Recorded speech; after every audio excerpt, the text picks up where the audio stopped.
कितनी भी सुंदर और सज्जन सुशील और साहसी हो, मगर व्यक्ति को दूसरी स्त्री दिल में आ जाए तो अपनी पत्नी उसके सामने फीकी पड़ जाती है। नमस्कार, आदाब, सत श्री अकाल। मैं पंकज कुमार, चर्चा विद पंकज पर हाजिर हूं दोस्तों एक ऐसी कहानी के साथ। आप सुनकर अचंभित रह जाएंगे।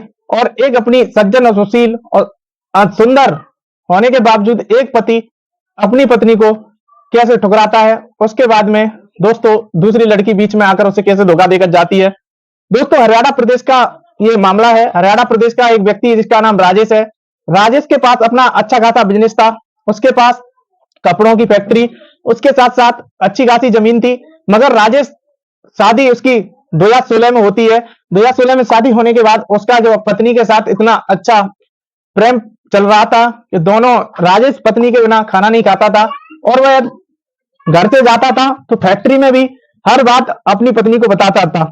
उसके यहाँ पर कई कर्मचारियां काम करते थे, उसमें कुछ महिला कर्मचारी और कुछ पुरुष कर्मचारी थे। दोस्तों वो अपनी पत्नी को कंपनी से कॉल, दिन भर कॉल पर लगा रहता था, पत्नी से अलग होकर कंपनी में जाकर। उसके साथ साथ जब आता था तो पत्नी से उसका जो व्यवहार था वो दोनों एक दूसरे के बिना उनका रहना संभव नहीं था। इतना व्यवहार होने के बावजूद एक दिन उस व्यवहार में ऐसी दरार आती है। दोस्तों कंपनी में एक मधु नाम की महिला एंट्री करती है। वह महिला कंपनी में आती है और राजेश से कहती है कि सर मुझे जॉब की आवश्यकता है। और जब जॉब के लिए राजेश से बोलती है तो राजेश कहता है कि हमारी कंपनी में अभी तो कोई जॉब अवेलेबल नहीं है और मैम यह जॉब होगी तो हम आपको बता देंगे। मगर जो मधु नाम की लड़की थी वो काफी दिखने में स्मार्ट थी, सुंदर थी। जब सुंदर होने के बावजूद उसका जो चाल चलन था वो उसे थोड़ा अच्छा नहीं लगा। उसका जो सुंदरता थी उसके मन में भा जाती है। दोस्तों उसके मन में जब भा जाती है तो जब वो लड़की रिक्वेस्ट करती है तो उसे वो नौकरी दे देता है। दोस्तों जब नौकरी दे देता है उसके बाद में जो उसकी पत्नी होती है, हेमलता नाम होता है उसका। हेमलता राजेश की जो दिन भर कॉल के माध्यम से, वीडियो कॉल के माध्यम से हर बात कंपनी की वो अपनी पत्नी को साझा करता था, घर पर आकर बताता था और दिन भर मीठी मीठी बातें करता था। मगर वह धीमे धीमे मधु के फैक्ट्री में आ जाने के बाद में उन बातों में बदलाव आने लगा। दोस्तों राजेश धीमे धीमे अपनी पत्नी से दूरी बनाने लगा क्योंकि उसका जो प्रेम प्रसंग था वो मधु नाम की लड़की से धीमे धीमे स्टार्ट हो जाता है। वह प्रेम प्रसंग जो मधु नाम की लड़की होती है उसे इस प्रकार बढ़ता है कि वो पत्नी से दिन भर कॉलिंग और वीडियो कॉल के माध्यम से बात करता था, वह धीमे धीमे वह बात करना खत्म कर देता है। दोस्तों जो दिन में 50 कॉल करता था वो 10 भी कॉल नहीं करता है। अब मधु से उसका प्यार बढ़ता चला जाता है। उसके बाद में दीपावली का त्योहार नजदीक होता है और दीपावली के त्योहार पर एक कार्यक्रम होता है लक्ष्मी पूजन हर घर में। दोस्तों जब लक्ष्मी पूजन का समय आता है तो लक्ष्मी पूजन के दिन पति पत्नी साथ में पूजा करते हैं। तो जब कंपनी में उसकी पत्नी राजेश की हेमलता साथ जाती है तो वहां पर देखती है कि मधु वहां पहले से उपस्थित होती है। जब दोस्तों वहां पर मधु पहले से उपस्थित होती है, मधु को देखकर वो हेमलता पहले से उसे उसका वार्तालाप से तो पता चल रहा था कि इनके बीच में कोई ना कोई नई मेहमान की एंट्री हुई है या नई लड़की की या नई किसी महिला की एंट्री हुई है। मगर वहां देखती है और राजेश को पूछती है कि ये लड़की कौन है, तो वो चुप रह जाता है और वहां उसे कुछ नहीं बताता है।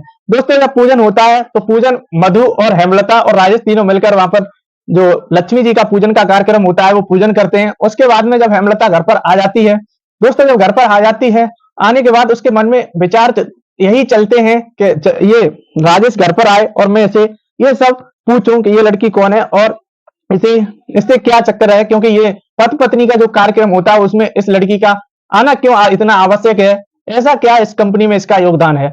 दोस्तों राजेश घर पर आता है, हेमलता के मन में जो विचार चल रहे थे वो हेमलता से पूछता है और हेमलता जब राजेश से बोलती है कि ये लड़की कौन थी और आपका इससे क्या कांटेक्ट है या कंपनी में इसका क्या योगदान है, तो राजेश हेमलता के साथ न बताने के साथ साथ मारपीट कर देता है। दोस्तों जब मारपीट करता है तो धीमे धीमे राजेश को वहां से नशे की लत की आदत पड़ जाती है और हेमलता को वो लगातार उसके साथ दुर्व्यवहार करता है और मारपीट करता है। हेमलता समझाती है मगर हेमलता के एक भी बात वो हेमलता की नहीं मानता है और हेमलता यह लगभग 2 महीने तक देखती है। दोस्तों 2 महीने तक समझाने के बावजूद भी उसकी समझ में कुछ नहीं आता है। दोस्तों जब कुछ समझ में नहीं आता है तो 2 महीने बाद वह अपने मायके चली जाती है और मायके जब चली जाती है तो राजेश और जो मधु का रिश्ता होता है वो और नजदीकियां पकड़ते जाता है। दोस्तों एक दूसरे के घर आना जाना और उसका जो प्रेम प्रसंग था वो काफी बढ़ जाता है। मायके जाने के बाद हेमलता डिवोर्स के लिए, तलाक के लिए कोर्ट में अर्जी डाल देती है और कुछ समय दोनों का तलाक हो जाता है। जब तलाक हो जाता है तो राजेश का रास्ता अलग हो जाता है और हेमलता का रास्ता अलग हो जाता है। दोस्तों, राजेश एक दिन अपनी कंपनी में बैठा हुआ था और जो मधु नाम की लड़की होती है, जिसकी वजह से राजेश का परिवार अलग अलग होता है, तो मधु अपने हाथ में शादी का कार्ड लिए होती है और शादी का कार्ड लाकर राजेश की तरफ देखती है और राजेश से कहती है कि लीजिए, ये मेरी शादी का कार्ड है और आपको मेरी शादी में आना है। दोस्तों, पहले राजेश सोचता है और बोलता है कि आप ये क्या कह रही हो, मैंने आपके चक्कर में अपना पूरा घर बर्बाद कर दिया और मैंने अपनी पत्नी को छोड़ दिया जो आपसे कहीं गुना सुंदर थी। और दोस्तों, जब राजेश ये बोलता है तो हेमलता की राजेश को उस समय याद आने लगती है और मधु ये सब सुनती रहती है। मधु कहती है कि वो आप जिस लड़के से मेरी शादी होने वाली है, वह लड़का आपसे कई गुना अमीर है, उसकी कई फैक्ट्रियां चलती हैं और दोस्तों आपसे कहीं ना कहीं दो गुना हैंडसम है। यह सुनकर राजेश को ये बात कतई अच्छी नहीं लगती है और मधु वहां से चली आती है। राजेश अकेले में रोता है। रोने के बाद में सोचता है कि जिस लड़की के चक्कर में मैंने अपना पूरा घर बर्बाद कर दिया, अपनी इतनी सुंदर और सज्जन सुशील पत्नी को छोड़ दिया। तो दोस्तों, एक बार उसी गांव से, जिस गांव से राजेश बिलोंग करता था, उस गांव से बारात में जाता है और उस बारात, जहां बारात में जाता, उसी बारात में लड़की वाले के यहाँ किसी कनेक्शन के अकॉर्डिंग वहां पर हेमलता आई होती है और उसकी नजर, जब यहाँ पर रस्म होता है लगन टीका का, और लगन टीका का रस्म होता है और वहां पर महिलाएं इकट्ठा होकर बारात का स्वागत करती हैं, गाने वगैरह चलते हैं, चावल पावल फेंका फेंकी होता है, वो चलता है। तो दोस्तों, यह सब चीज हेमलता को वो राजेश वहां पर खड़ा हुआ देखकर अपने आप में संकोच में पड़ जाता है और दोस्तों हेमलता को इशारा करता है। हेमलता और वो दोनों टेंट के पास आ जाते हैं और बात करते हैं। हेमलता से वो बोलता है कि सब ठीक ठाक हैं, कैसी हो आप, घर पर माता पिता आपके ठीक ठाक हैं या नहीं। जब हेमलता से बोलता है तो हेमलता कह देती है, हाँ मेरे घर पर तो सब ठीक हैं, मगर आप बताइए आपके घर पर माता पिता आपके ठीक हैं। तो हाँ, वो बोलता है कि मेरे माता पिता तो ठीक हैं, मगर मैं आपसे कुछ बात करना चाहता हूँ। जब दोस्तों ये बात हेमलता को वो बोलता है तो हेमलता कहती है, आप मुझसे क्या बात करना चाहते हो, आपकी जो वो फ्रेंड थी वो मधु, वो कैसी है। ये बात सुनकर राजेश की आंखों में आंसू आ जाते हैं और राजेश कहता है कि मैं अभी खाना के लिए जा रहा हूँ, सबरी बारात जो टोटल बारात होती है वो खाना के लिए गई हुई है, मैं आपसे 15-20 मिनट बाद खाना खाकर आता हूँ, बात करता हूँ।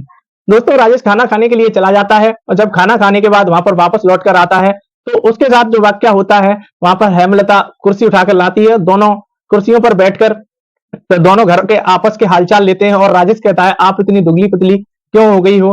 राजेश से वो बात न करके कहती है कि मैं आपसे मुलाकात करूंगा। और दोस्तों, वह राजेश का कॉन्टेक्ट नंबर ले लेती है और जो कहानी वहां पर घटती है, राजेश वहां पर हेमलता विलुप्त हो जाती है महिलाओं के बीच में, तो राजेश देखता रहता है और जब सुबह आने का समय होता है राजेश का, तब भी देखता है, मगर वे दोनों मिल नहीं पाते हैं। राजेश वहां से चला आता है घर पर, फिर सोचता है और विलाप करता है और कहता है कि मैंने एक लड़की के चक्कर में अपना जो सर्वस्व था वो न्यौछावर कर दिया, मगर वो लड़की मेरी नहीं हुई। तो दोस्तों, हेमलता की कॉल की इंतजार करता है वो। लगभग 3 से 4 दिन बाद हेमलता जब अपने घर पर जाती है तो कॉल करती है और कॉल करके पूछती है कि आपको मुझसे क्या बात करनी है। तो दोस्तों, एक पार्क का नाम बताती है वो, और जब राजेश उसके सामने ज्यादा गिड़गिड़ाता है और जब ज्यादा गिड़गिड़ाता है तो वो कहती है, गांधी चौक वाटिका एक ये पार्क है और इस पार्क में मैं आपको 4 बजे मिलूंगी, आप 4 बजे आकर मुझसे वहां पर मुलाकात करें। दोस्तों, जब राजेश को ये 4 बजे वहां पहुंच जाता है और हेमलता बैठी हुई होती है, राजेश अपने साथ ठंडा और कुछ नमकीन समोसे वगैरह ले जाता है। ले जाकर सबसे पहले जाकर वह विलाप करने लगता है और ठंडा और नमकीन खाने के बाद वो हेमलता से बोलता है, जो भी गलतियां हुई वो मुझे क्षमा कर दीजिएगा, मेरी वो भूल थी, मैंने आपको ऐसे एक लड़की के चक्कर में छोड़ा और वो लड़की मेरी नहीं हुई। दोस्तों, जब ये बात हेमलता से बोलता है राजेश, तो हेमलता कहती है कि मुझे आप 7 दिन का समय दीजिएगा सोचने के लिए और उसके बाद में मैं आपको जवाब दूंगी। जब ये बात हेमलता से बोलती है तो राजेश को कुछ लगता है कि अब कुछ हो सकता है। 7 दिन बाद हेमलता की कॉल राजेश के पास आती है, हाँ मैं राजी हूं यदि आप इन सभी लतों को छोड़ दें, न शराब और आगे कोई गलती ना होनी चाहिए।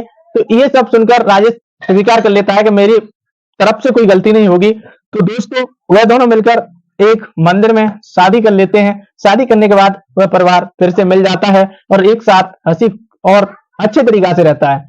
दोस्तों, मेरा वीडियो बनाने का कोई उद्देश्य किसी को ठेस पहुंचाना नहीं है और किसी का दिल दुखाना नहीं है।